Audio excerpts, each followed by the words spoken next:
les héros du ciel.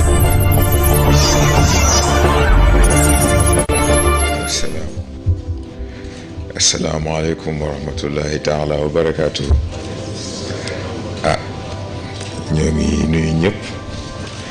di baalu ñëpp di masawu ñëpp sant yàlla rek xam naa sama mbokk ñaaree ñoom tey seen ndogu forme waaye exposé yi am na solo waaye li ma leen ko waxee woon rek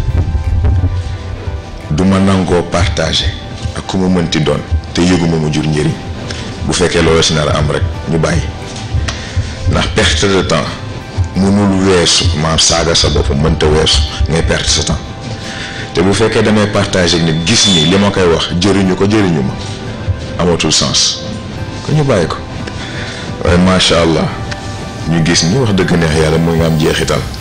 yàlla yàlla xeet dolli man daal dama xamul tey mu muy demee ndax xëy na sax lundi amoon na question yu jib yoo xam ni xëy na tontu ko waroon na waaye da ngay xam ni boo ci duggee doo mën a indi réponse bu satisfaisante loolu nga dugg ci temu tey te bëggu moon anticiper xanaa ñu xool lu ci xaj rek ñu ñëw ci bi si njëkk xëy na sax ñëwaat na tey te muy li ngeen di woowee handicap maanaam nit mën na judd silmaxa nit mën na judd manqué leneen ci li ngeen di woowee manqué ndax man tuddeewu ma ko manqué gis nga dégg la laaj ndax yàlla moom xoolewu ko noonu bu leen fàtte ni nit ku nekk li mu soxla ci liggéey bi ko yàlla li doyee daf koy indaale kon li ngeen di woowee manque mënta nekk yàlla du joxe lu matadi waaye gis nga il faut ngeen xool angle de perception bi ngeen ciy jël dans le sens où nekkul problème mu dafa am lu ñu manqué déedéet seen perception lañ ajusté par rapport ak réalité bi ñu war a dundee réalité boo xam ne nag léegi seen évolution ci lay tëdd pour mën a jàngalaale ñeneen ñi nga xam ni seen jos a ngi fonctionné te jëriñoo ko ndax nattu mënta weesu say bët di dox say nopp di dox ngay dox ak say tànk di tëye ak say loxo te yàlla xam ne ni benn amulul si njëriñ moo tax bu fekkee ci ñun jàpp nañ ni athée mooy preuve tangible de l'existence de Dieu noonu lañ jàppee ci ñi ngeen di woowee handicapé ñuy les premiers enseignants de Dieu ndax ni ngay toogee di jàmbat tey de liggéeyuma sama liggéey metti nga gis léegi koo xam ni xëy na ay cëram matul ay bëtam doxul ci waxin moom mu dem di daani dooleem di jël di indi boo ci xoolee di nga amee jom de noonu rek la toll moo tax ñoom sax seen processus d'évolution am na fu leen ci yàlla di jàppale li tax boo leen seetloo ku ñàkk ay bëtam noppam gën a baax te kon imprécision bi bët daan indi nopp da koy dàq ndax moom angle de perception bi mu lay indil dafay différent kon nag ni ngay analyser dootul bokk kon nag liy juumloo ki am bët du la juumloo yow ndax li ngay dégg moo ëpp li ngay gis yooyu yëpp ay façon la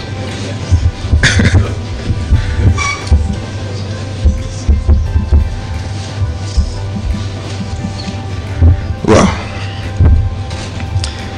bi ci des xëy na ñoo ngi tudd baatu alimentation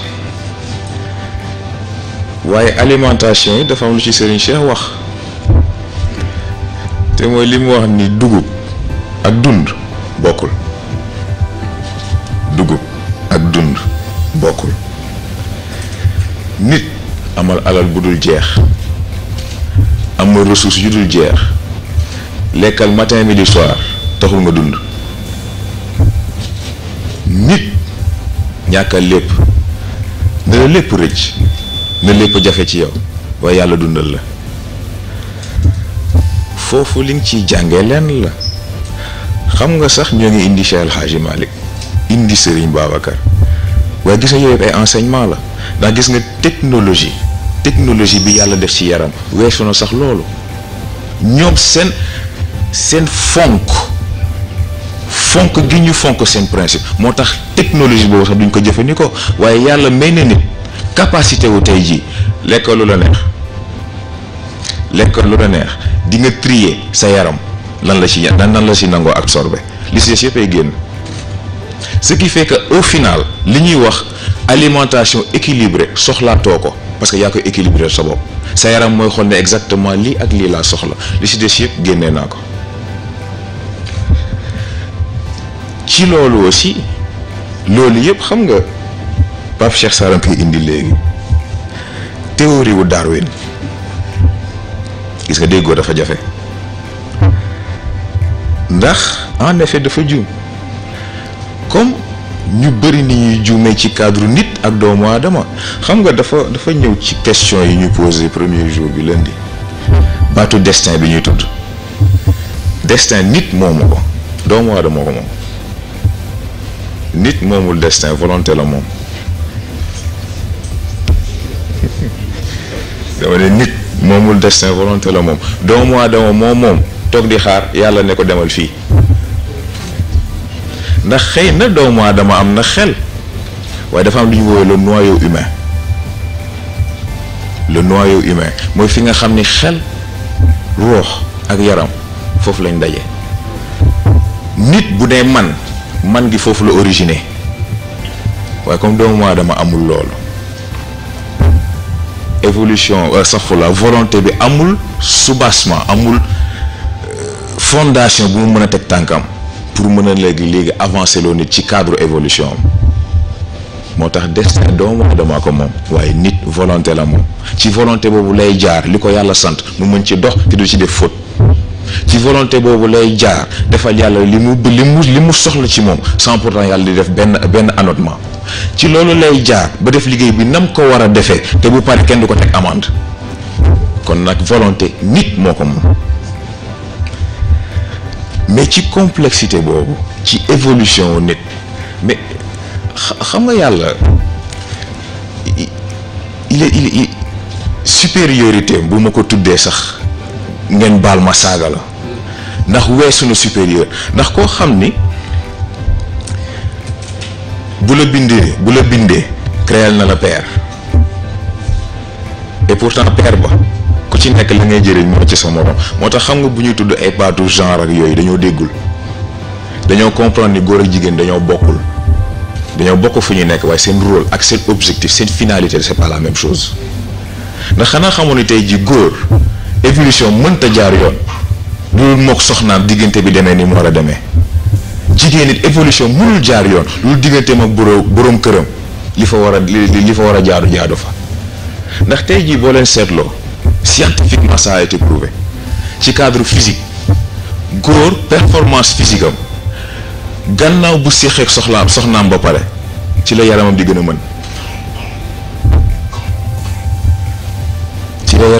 a mën te loolu performance physique rek la bokkul nag léegi effet bi mu am ci xel bokkul ak effet bi mu am ci ruux bu fekkee nag léegi diggante bi moo ngi tege ci yàlla dëggam muy beneen affaire mais jigéen aussi ak lim ciy jëlee mais lan moo tax règle am règle jigéen moomu ko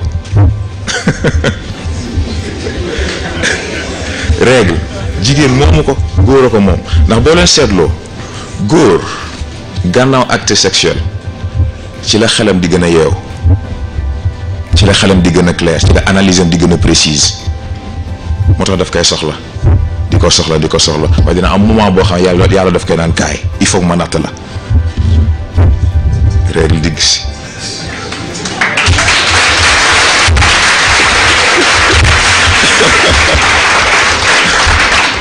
mais gis nga pour wax la xam nga yàlla ni mu bëggee équilibre góor yàlla daf ko mel xel bu flexible ce qui fait que situation bu ñëw mën na adapté wu très rapidement mën na xool solution bu mu mën a am jigéen sur le plan physique yaramam moo gën a avancé bu góor waaye xelam dafa dégg xel bu rigide moo tax lu mu xas ba jàpp vision bu mu xas ba am ci àdduna du ko nangoo bàyyi moom kay loolu lay ñëw changé wu dëpp ak moom li mu bëgg waaye moom pour mu changer dafay jafe ce n'est pas impossible mais dafay jafe mais gis nga li intéressant nag léegi mooy ci cadre diggante boobu ndax jigéen bu séqee góor dafay absorber ADN am jigéen dafay absorber ADN góor ce qui fait que moom ci waxuma la sax ci cadre fréquentation bi mais physiquement dafay absorber trait wu góoram di transformé wu di gën a adapté ak moom di gën a dëppoo ak moom léegi nan la nit mën a gisee lii ne yàlla amul xaju fi xaju fi gis na ci yii yëpp la yàlla di dox ci yii yëpp la yàlla di tëral xam nga mooy li muy wax ne yàlla ñu bëri dañ ko dégg ndax dañuy xaar ci moom miracle loo xam ne da ngay xëy teg ci sa bët mais dañoo comprendre ni yàlla échelle d'action c'est une échelle microscopique yàlla du dox ci li yëpp yi di gis moom li muy pare na ko ca atome ya kon nag da ngay xëy gis ni lépp sotti na doo xam fu mu jaar doo xam nu mu demee moo tax ñu naan yàlla noppi na démb tey soog a ñëw nii la demee xëy na sax yëpp xaju fi xanaa rek bi ñuy tëjee ndax ñoo ngi koy tudd yaakaar naa bu dul sànq it di lundi cannibalisation bi am diggante dimension yu bokk yi xel am na fu muy toll ci évolution day gàllankoor yaram bu fekkee yaram moom it évolution tollawul ak bu xel ruux même chose yaram même chose lan moo tax ñu am stéréotype ku am yaramam nu mu toll rek xelam du toll foofu waaye gis nga dafa am ko ma ci gàgganti du ma ne sax gàgganti waaye daf ma ci indal gisin bu bees ci waxin benn bodybuilder lu bu ñu woowee Kai Green ponkalum nit waaye dama dégg mu wax joo xam ni ku yabu bàyyi ko xel def ne gis nga nit ñi dañuy wax mel ni dafa am choix boo war a def mel ni nit soit da ngay am xel bu jaar yoon wala nga am yaram bu jaar yoon mu ne man nag d'accorduma mu ne man li ma gëm mooy sama xel dama koy tàggat ba mu àgg fi mu war a àgg bu ma paree tabaxal ko yaram bu toll ni moom ndax moo ko war a mën a abriter et il a parfaitement raison ndax xel dafay màgg Serigne Babacar moo jàngale paan bu feesee loo ci dolli mu tuur même principe bi la sa xel boo ko mayul environnement bu mu mën a étendre mën ci épanouir mën ci évoluer mais foo jëm loolu tax da nga dem bu mujj gi lu ndaw lu affecté sa xel sa yaram yëg ko ñëw rek mu nouvelle bu doy waar xam nga xalaat bu doy waar am nga problème sa yaram dootul fonctionner ci journée bi ainsi de suite waaye yaram it noonu lay amee même effet bi ci xel moo tax muy sportif muy intellectuel il faut que ñaari jaxasoo nit bu waree mat il faut que mu nekk un athlète hors pair mais il faut tamit mu nekk boroom xel ak boroom xam-xam boo xam ni kenn du ko raw ci jamonoom moom la Socrate waxoon ci waxam ba xëy na sax moom xëy na comprendre gravité wu li mu wax mu ne jaaduwul ci nit mu dund ba àgg benn âge bi te seedewul yaramam li mën ci kàttan ak taar c'est très important parce que dañ ko doon waxtaanee xëy na sax dina laa ci benn question bu ñu posé évolution dañ koy tudd di tudd développement xëy na sax léegi tudd nañ progression waaye croissance tamit ci la bokk léegi nag lan mooy différence yi bu ñu nee évolution application principe bi la waaye bu ñu nee développement plan bi la plan d'évolution bi la moo tax da nga koy séen waaye du moom moo dafay yóbbu progression constat bi la constat d'évolution bi la moo tax moom day ñëw nekk seede ne la yooyu yaa def nangam progression la ñuy tudd foofu croissance day dellu ci cadre médical te day dellu aussi ci man li may posé est-ce que réellement fi médecine yamale nit foofu la potentiel am yam ndax nit nu muy demee dafay judd di màgg di màgg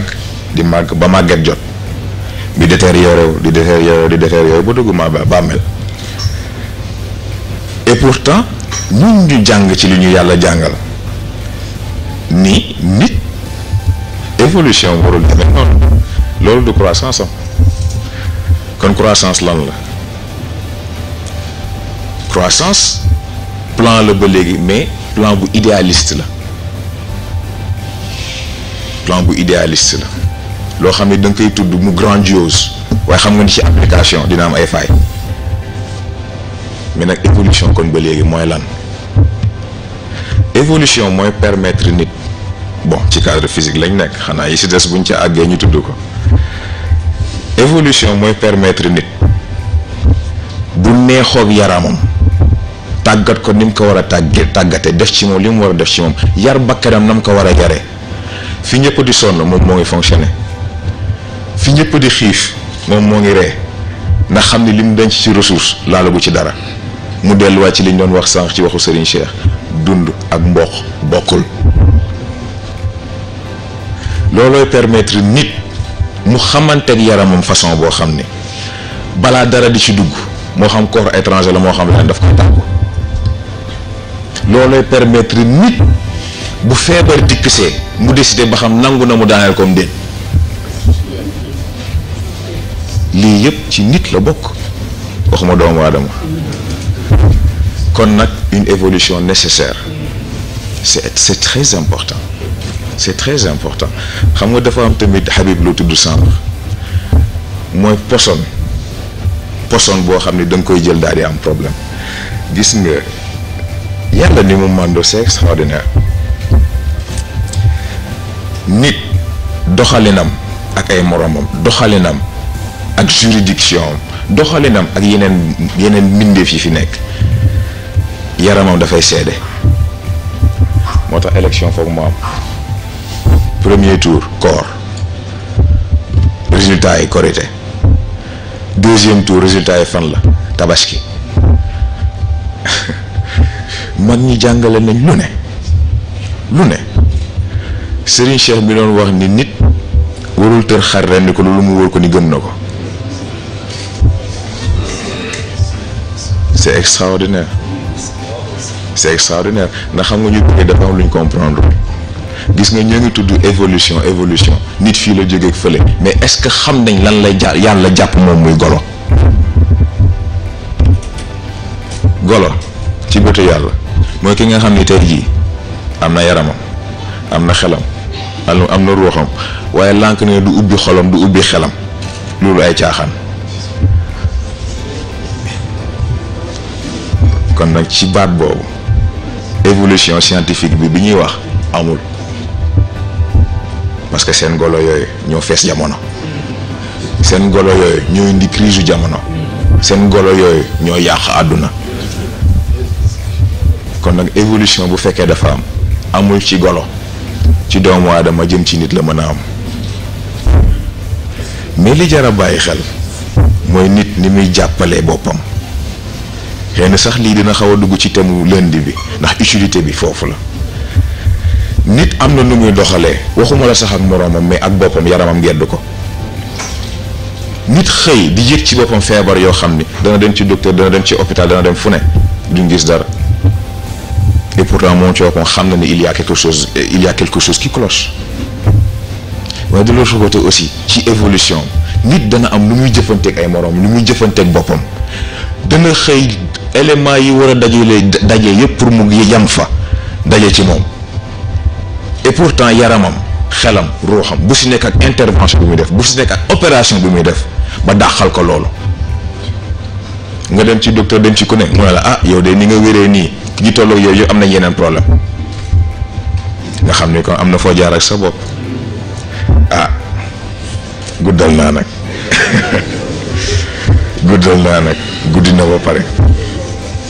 guddi na ba pare te mbokk yi li ñu indi mat na ba pare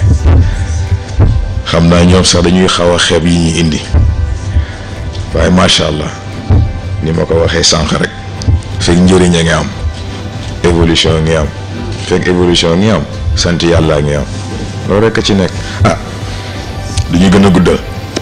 ndax xam na buñ ko toppee moom dinañ dugg ci yeneen thème ak yeneen dimension waaye bu ci nekk ak fanam incha allah yàlla baax na ci dimension bi yaakaar naa des nañ ci vendredi bu vendredi jotee ñu xoolal ñu ne lu ñu mën a contribuer incha allah ñu def noonu kon wasalaamualeykum wa rahmatullah.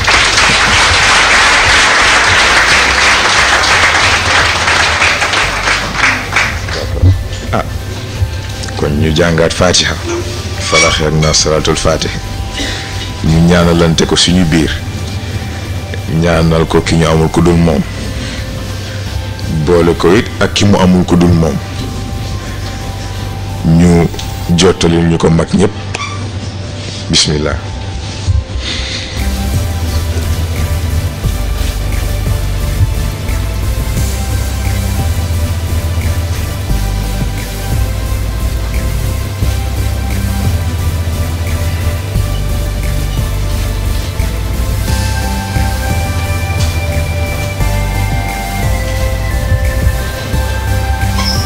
Inch'Allah.